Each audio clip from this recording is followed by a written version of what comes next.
Hi, நம்ம லைஃப்பில் நிறைய ப்ராப்ளம் பார்த்துட்ருப்போம், நிறைய கஷ்டங்களை ஃபேஸ் பண்ணிகிட்ருப்போம். இது ஈஸியாக ஓவர் கம் பண்ண முடியுமா, இல்லை இது எல்லாருக்கிட்டையும் நம்மளால் ஷேர் பண்ணிக்க முடியுமான்னு கேட்டால் no, not at all. For example, relationship இஷ்யூவாக இருக்கலாம், இல்லை உங்கள் லவ்டு ஒன் உங்கள் கூட இல்லாமல் இருக்கலாம், இல்லை உங்களுக்கு ரொம்ப பிடிச்ச பெட் இந்த தருணத்தில் இல்லாமல் இருக்கலாம். கண்டிப்பாக இது ரொம்ப பெயின்ஃபுல்லாக தான் இருக்கும். எப்படி ஃபீல் ஆகும்னா, உங்கள் மனசில் ஏதோ உள்ள உடஞ்சி போன மாதிரி ஃபீல் ஆகும். சம்டைம்ஸ் டயர்டாக இருக்கும், சம்டைம்ஸ் காரணமே இல்லாமல் கோவம் வரும், சம்டைம்ஸ் கில்ட் கூட ஆவீங்க. That's called grief. ஸோ இதை எப்படி ஓவர் கம் பண்ணலான்னா, ஒவ்வொரு ஹியூமன்ஸ்க்கும் ஒவ்வொரு ரெக்கவரி டைம் இருக்கும். ஸோ அதுக்கேற்ற போல் நம்மளால் ஓவர் கம் பண்ண முடியும். என்னென்ன டெக்னிக் யூஸ் பண்ணி நம்மளால் ஓவர் கம் பண்ண முடியும் அப்படின்னா, ஃபர்ஸ்ட் திங், பாட்டில் அப் பண்ணாதீங்க.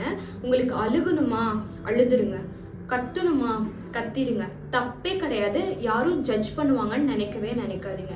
உங்களுக்கு மனசுக்கு பிடிச்சவங்க ஆர் உங்களை பற்றி ஜட்ஜ் பண்ணாதவங்கன்னு ஒருத்தவங்க இருப்பாங்கல்ல, அவங்க கிட்ட போய் ஓப்பன் அப்பா, இந்த கஷ்டத்தை தான் நான் ஃபேஸ் பண்ணுறேன், என்னால் ஓவர் கம் பண்ண முடியும்னு தாராளமாக ஷேர் பண்ணலாம்.